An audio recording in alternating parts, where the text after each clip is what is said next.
Welcome my viewers. Welcome to Sri Education and Inclusive Learning. So let's start with our new topic. The cell, the basic unit of life, part 3, including the short answer questions. So in this part we are including some of the short answer questions, 10 short answer questions I have included in this, and these are briefly described also. And the links will be, I'll be giving the link in the of part 1 and part 2, which will be connected with these questions in between. I will be putting it in the description box. Okay, you can get it from there, those who wanted to go through that in detail. So starting with our first question, differentiate cell inclusions and cell organelles. Okay, we have already seen in the part 1 what are cell organelles. I have explained it clearly. So you can see cell organelles, they are regarded as living components of cell, and cell inclusions are the non-living components of cell, and cell organelles are those things which are capable of growth and cell division, which help in the further growth of the cell and cell division. And cell inclusions are which do not favor for the growth and help in the division of cells. Cell organelles, they form metabolic machinery of cell. Okay, metabolic machinery means they are in further growth and development of a cell. These cell organelles are helping in the further growth. That is, ribosomes will be producing proteins, cell wall will be protecting that. Mitochondria is the storage house, which is the powerhouse for the cell. Like that, they all are functioning as the metabolic machinery of the cell. All the functioning of the cell will be controlled with the help of these cell organelles. And cell inclusions, these are the products of metabolism. Whatever metabolic activities are happening in the cell cell will be producing some products. That products are being accumulated in this cell inclusion, such as food vacuoles. They will be accumulating it is the food cavity which will be accumulating these things. Okay, so these are the cell inclusions. You can see in the pictures examples for this cell organelles. Mitochondria is there, nucleus is there, Golgi apparatus is there, ribosomes are there, centromeres are there. These all are the lipid bilayer around the cell, that is also coming under cell organelles. Okay, and cell inclusions are those cavities which are coming in the cell. Okay, that's it. Now going to the second question. Who proposed the cell theory? Explain the main points of cell theory as it stands today. Okay, we are already seen. These are the two scientists, two German scientists, M.J. Schleiden and Theodor Schwann, in 1838 to 1839. In between this year, they have formulated the cell theory. And regarding the cell theory, this idea of a cell as a basic unit was conceived by French scientist H.J. Dutroquet in 1824. He was the person who first came up with the idea of the cell, which is the basic unit of life. And these were the two German scientists who came out with the cell theory. Okay, coming to the second part of the question, that is the main points of cell theory are. First point is, the body of all living organisms comprises the cell. That all of us know, all organisms are comprised of cells, different types of cells. Okay, and next one, that is, new cells are formed from pre-existing cells only. We all know that Rudolf Virchow was the scientist who postulated that sentence, that is, cellula, acellular, that is new cells are formed from pre-existing cells. Okay, coming to the next one, that is cell is the unit of structure and function of life. We all know that cell is the basic unit of structure and function of life. And fourth one, the life is passed from one generation to next generation through a single cell.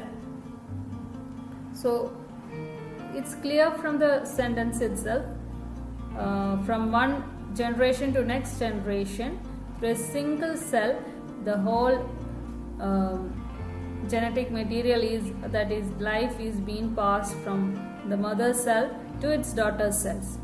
Okay, nucleus will be, during cell division, nucleus will be dividing, and the whole life is passed from one generation to the next one. Okay, coming to the fifth one, all cells are basically alike in chemical composition and metabolic activities.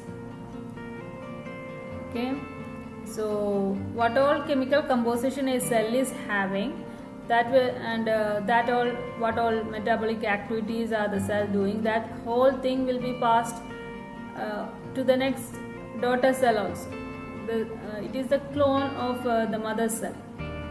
So what all chemical compositions are basically in the mother cell will be coming in the daughter cell also. So all the metabolic activities, whatever the parent cell is able to do, will be able to done by daughter cell.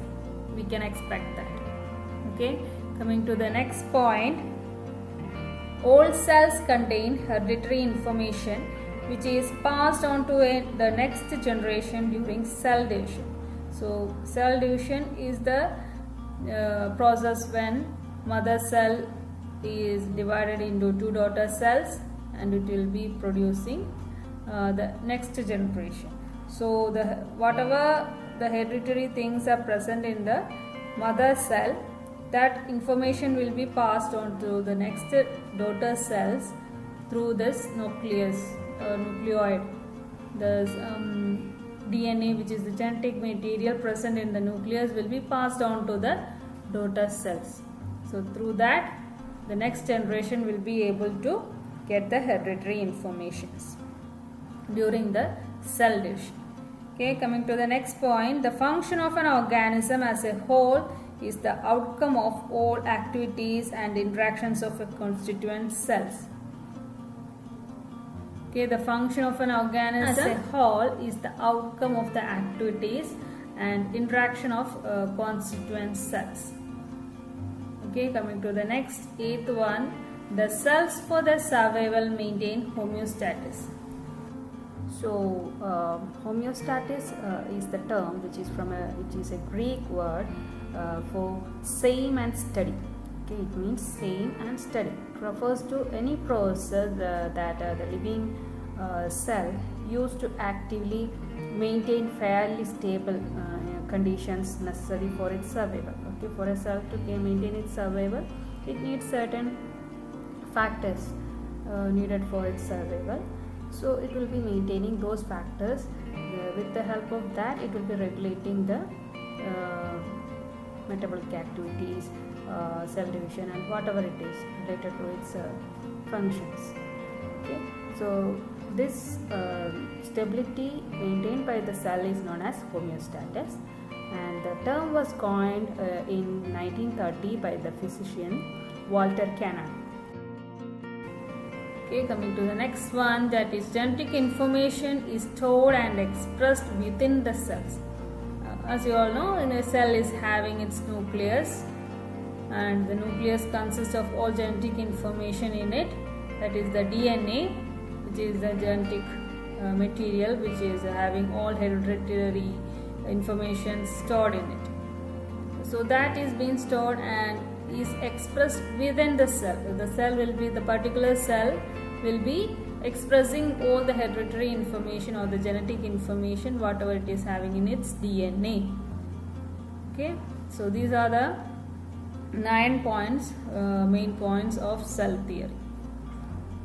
Coming to the third question, what are the factors which restrict the size of the cell? Okay, The factors which restrict the size of the cells are, there are 3 points that are, first one is functions of the cell. So we will check how the functions of the cell is restricting the size of a cell. Okay. The cell size is limited by a cell surface area to the volume ratio. Okay, cell surface area to volume ratio. A smaller the cell is, it will be more effective and transporting materials, including the waste products, than a larger cell.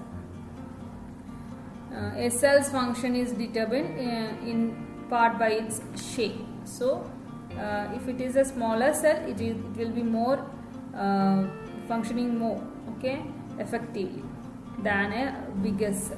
Coming to the next point, that is cell's requirement of oxygen and other materials from the environment. Okay, so cell is getting its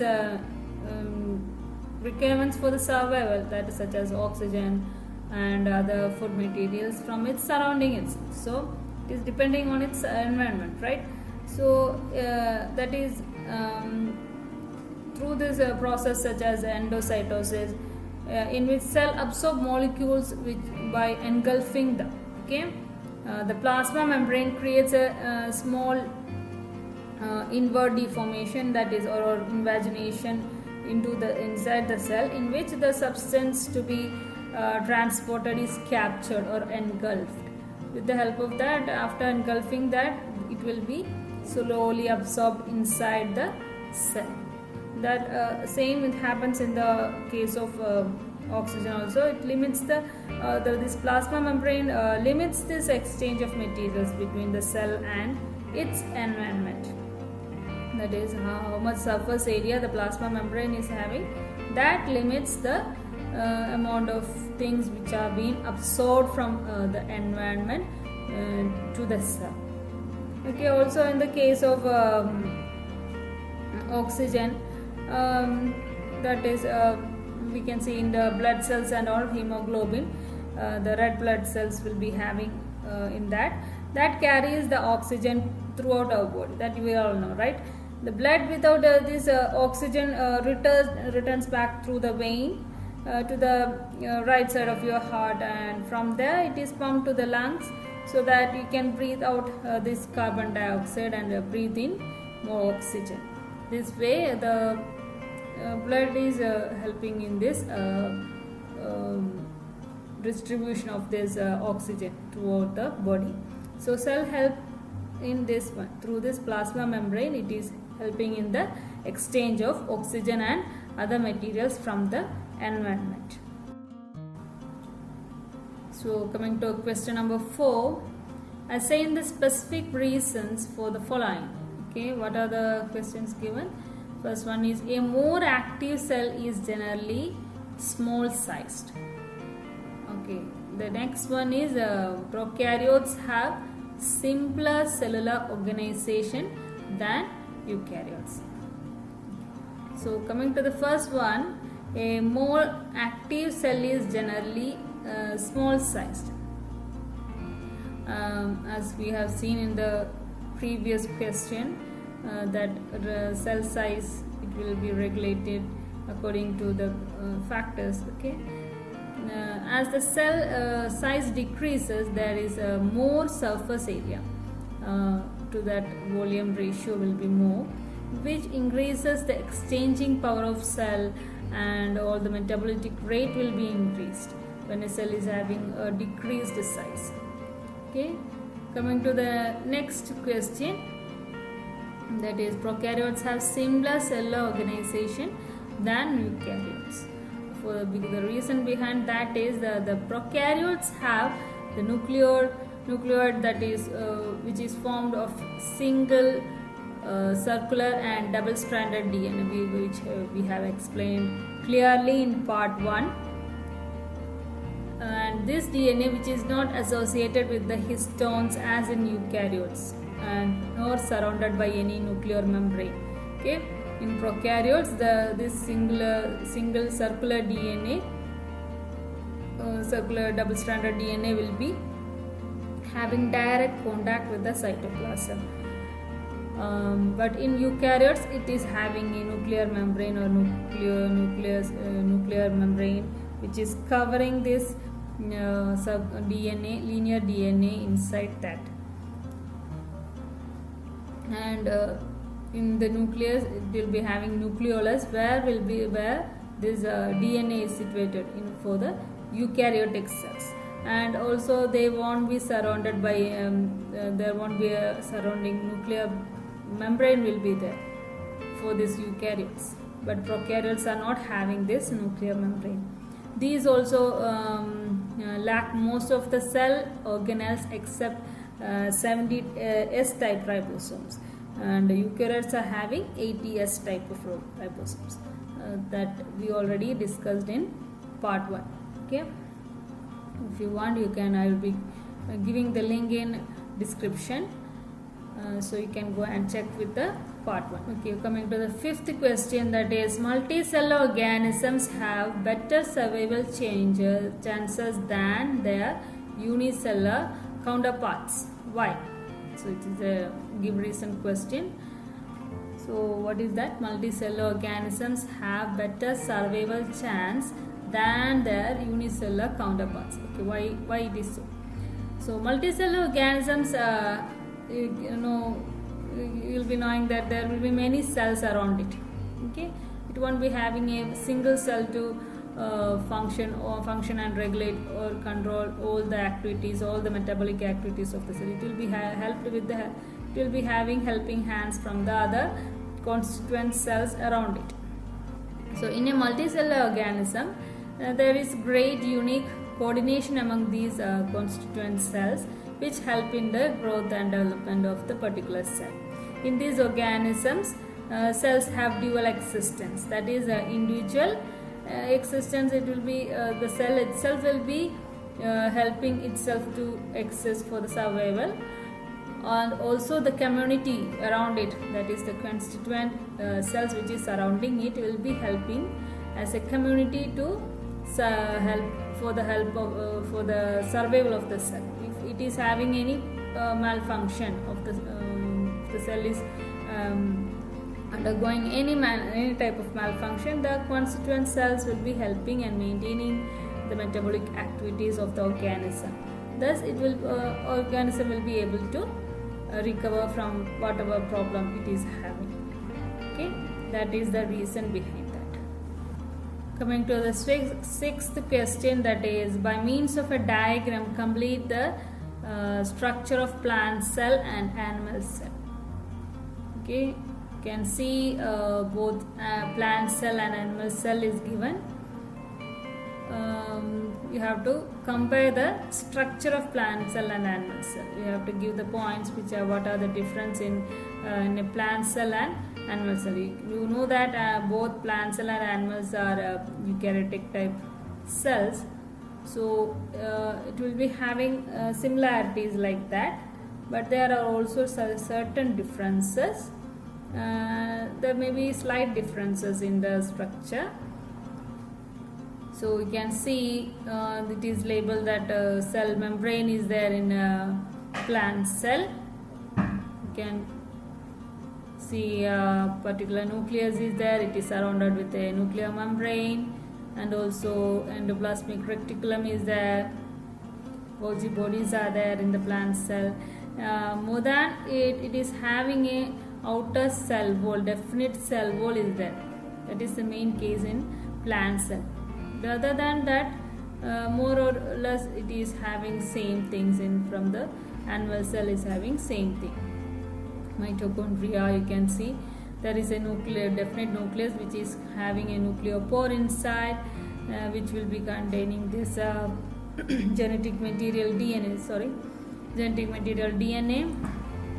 So coming to the next slide, that is comparisons. You can see when we are taking the cell wall, comparing the plant cell and animal cell wall is formed of cellulose. Okay, in a plant cell, the cell wall is formed of cellulose, and in animal cell, the definite cell wall is absent. Okay, it is having cellular membrane will be there, which will be protecting the cell. And coming in the case of centrosomes, centrosomes are absent in plant cells, and animal cells are having these centrosomes in it. We have discussed what are the centrosomes and all in the part 1. You can check in that. And vacuoles, coming to the vacuoles, plant cells are having a large size and many vacuoles will be there. Okay, these are the vacuoles are the cavities like food vacuoles, many vacuoles will be there. So plant cells are having compared to animal cells, it will be having large sized, and you can see in the picture itself there is a large sized and many vacuoles will be there in plant cells, but in animal cells generally it is absent, but if present also they are small in size. Okay, small cavities or vacuoles are being present. Okay, coming to plastids. Plastids are present in plant cells and it is absent in animal cells. Plastids are that which help in that pigmentation and chlorophyll and all that are present in plant cells. Okay, coming to reserved food in the form of starch, it is being reserved in plant cell, and in animal cell it is in the form of glycogen and paramylon. Okay, which is later used for the metabolic activities in the cell. So these reserved for plant cell it is starch, and in animal cell it is glycogen and paramylon. Lysosome, which is absent in this plant cell, and these animal cells are having these lysosomes. Coming to Golgi body apparatus, it is made up of unconnected units and are called dictyosomes in plants. We can see Golgi bodies, you have already seen Golgi bodies, they are connected in animal cells. With the cisternae they will be connected in animal cells, but in plant cells it is unconnected, and these unconnected units are they are called dictyosomes. Okay, and in animal cells it is made up of cisternae. Coming to mitochondria, compared to animal cell, plant cells will be having a few amount of mitochondria. There won't be more mitochondria, and in animal cell it is more in number while we are comparing it. Okay, but both animal cell and plant cell is having mitochondria, which is the powerhouse of the cell. Coming to the synthesis of amino acids and vitamins, plant cells can synthesize all amino acids and vitamins. It is capable to synthesize all amino acids and vitamins. But coming to the animal cell, it cannot synthesize all amino acids and vitamins.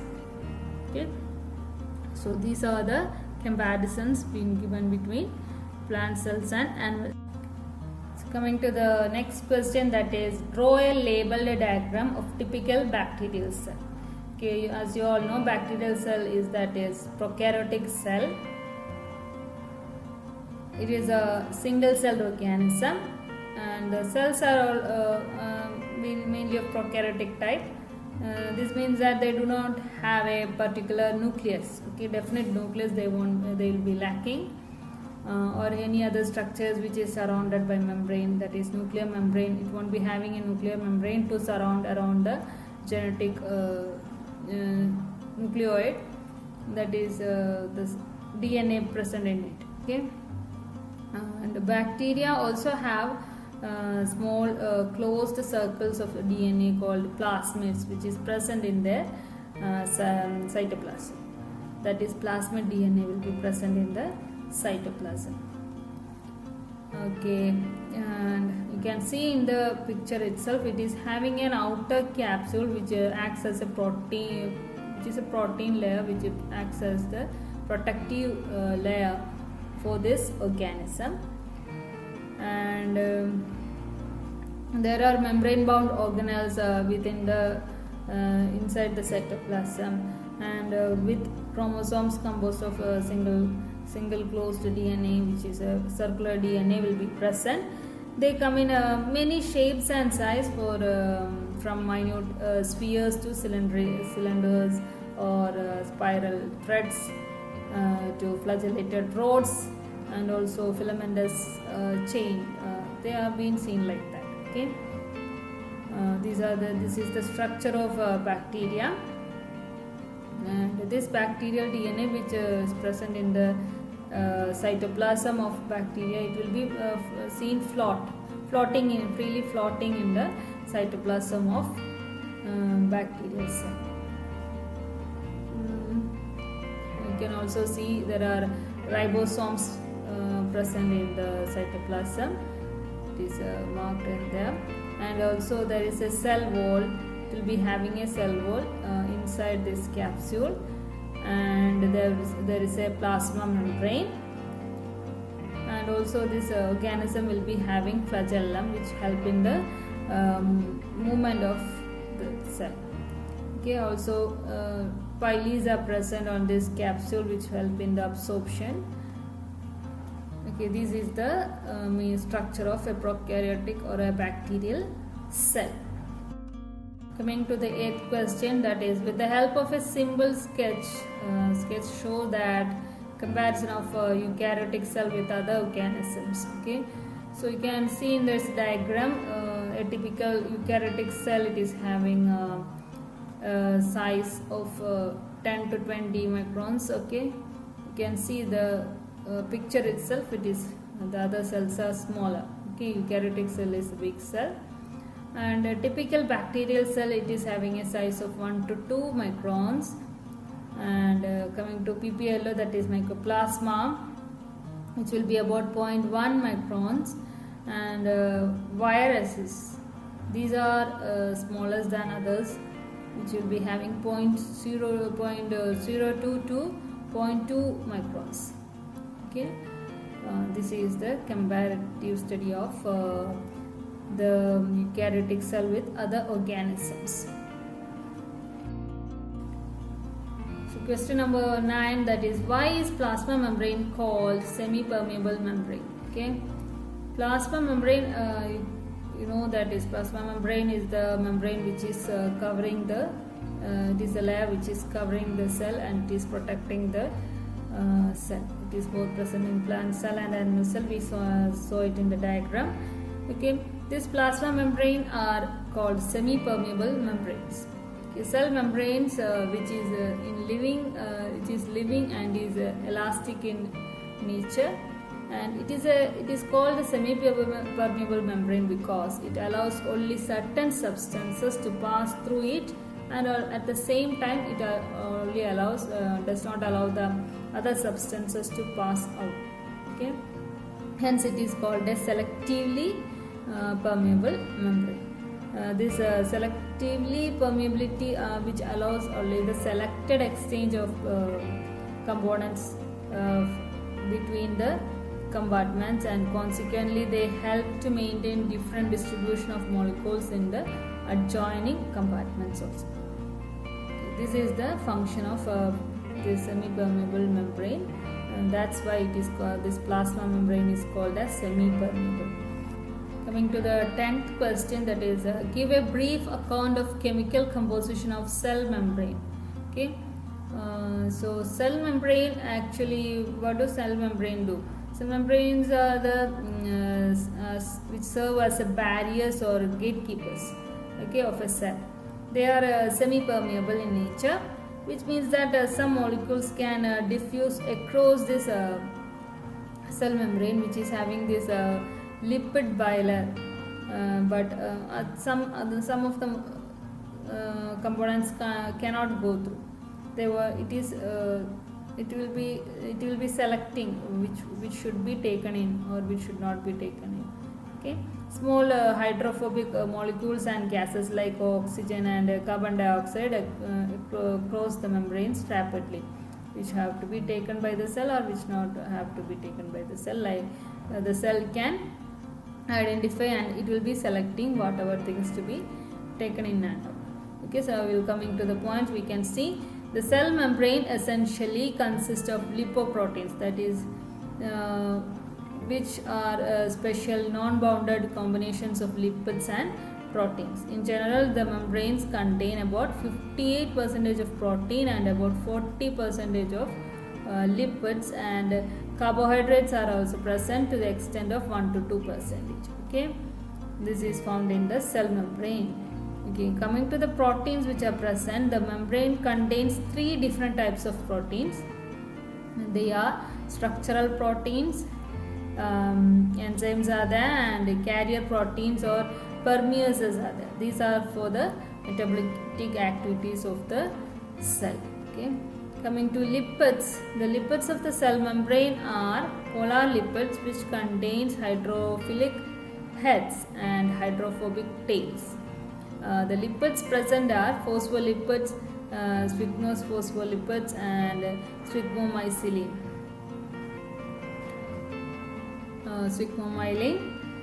And these are the lipids present in the cell membrane.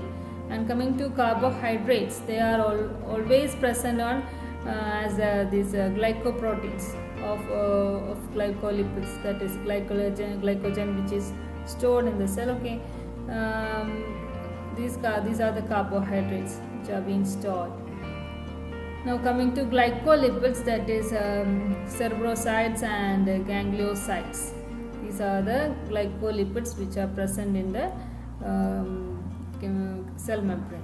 And coming to sterol, which are all in trace amounts, okay, like cholesterols, phytosterol, and ergosterol, and are these are the sterols which are present in the cell membrane.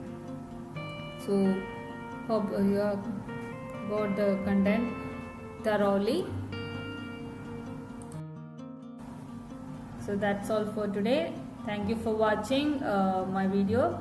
I need your support, so please like, share, and subscribe for the same. For new videos, please click the bell icon for more videos which I am posting. You will be get updated. So thank you for watching.